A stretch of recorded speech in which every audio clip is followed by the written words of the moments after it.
Yo, what's going on, guys? Welcome back to the channel. I'm going to show you guys some really cool tricks on how to enhance your overall thumbnail game here on YouTube today, so stick around. We're going to show you how to change your thumbnail from looking like this into something more like this, so stay tuned. Let's get right into it. If you guys are not subscribed to the channel, make sure to subscribe, leave a like, and let me know if this video was helpful and what you want to see next.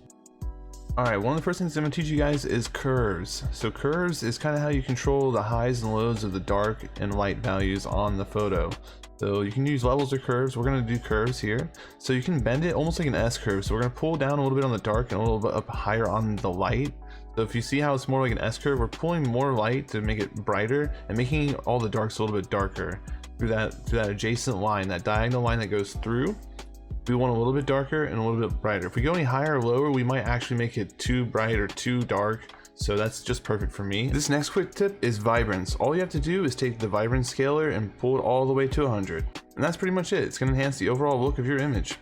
All right, so this next part is somewhat choice. So we can go two routes. You can go an easy way, which I would say is you'd use the wand tool and you would select, you would use the object tool and you would select the sniper, and then the other option is to mask it. I personally choose to mask it, so I feel like that has a more natural and true looking effect to it, and also feathers the artwork in and out of each picture, which you can kind of see right now on screen. So I'm going to show you guys how to mask your image here today instead, so let's get right into it. To make a mask is very simple. The first thing you have to do is go down to the very bottom and click the circle that's inside of the white square on top of whatever image that you have selected. Then go down and click on the icon below. Once you've done so, you have created an image mask. So whatever you do on this image mask will either hide or show the image below or above, depending upon what you're doing. So we're trying to mask out the image in the background and show the image below on layer 2. That's what we're doing here today. The only way that you can do that is by using brushes. And brushes only operate through black and white, being either adding or subtracting imagery from said space. That's pretty much it. You're pretty much removing it with paintbrushes. You're just painting away anything you don't want. And if you erase anything that you did want, all you gotta do is change it from black to white and then put it back into the image. That's pretty much it.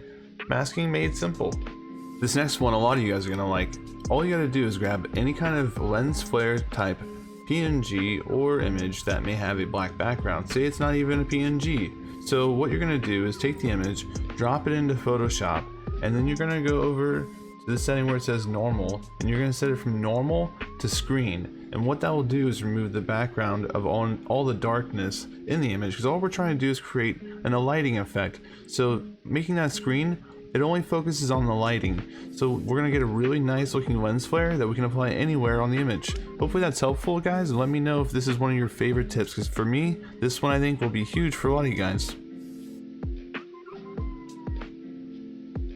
Alright guys, so I did a little something here. I copied another version of the masked sniper rifle that we already masked in, right?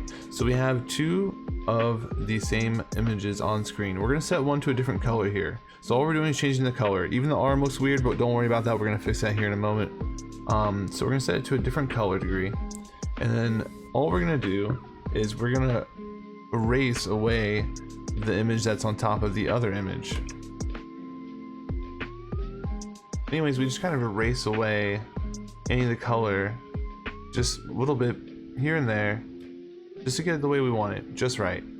And the way we can change the arm is all we're gonna do is erase the overlying image where we've already adjusted the color, so that we're gonna get the normal human colored arm here, so don't worry about that. Alright guys, so what I ended up doing was just changing out the overall background image in general. I really like the way this one looks with it. I think this actually is up here. Sorry, that was kind of weird. Hold on. Yeah, it's supposed to be up here. So what I was going to show you is that you can have normal text, right? Like something as simple as this, but we're going to make it look a lot better by adding a different kind of drop shadow to it. So the way we did this originally is that we went here, we double clicked on the layer that we're on, and we went to drop shadow. So in this drop shadow, we currently have a black drop shadow. This is because this is the one underneath our current one. We actually have two of the same fonts right here. So we have one in white and one that is also in white with a black backdrop. So the black backdrop just kind of makes this blue pop out even more. So you could do it simply by just removing, you don't need this particularly, but I actually like it a lot because it helps the image stand out more, or the text stand out a lot more. And same on this one. If you can see, this one's gone, you know. It just looks better if it has like a black backdrop as well. So I just do 2 layers of the same text, one with the black backdrop and one with a highlighted backdrop. Like if you look at this one right here,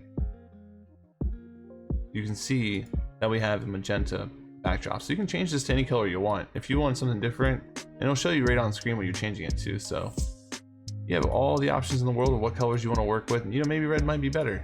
Maybe we'll finish this off with red. I don't know. Kind of works with the overall look. Anyhow, guys, you're free to do what you want with this. I hope this video was helpful. Guys, let me know what you want to see next. If there's any other tips or tricks that you want to see, let me know, please. And as always, have a wonderful day, guys. I'll see you guys in the next video. Have a good day.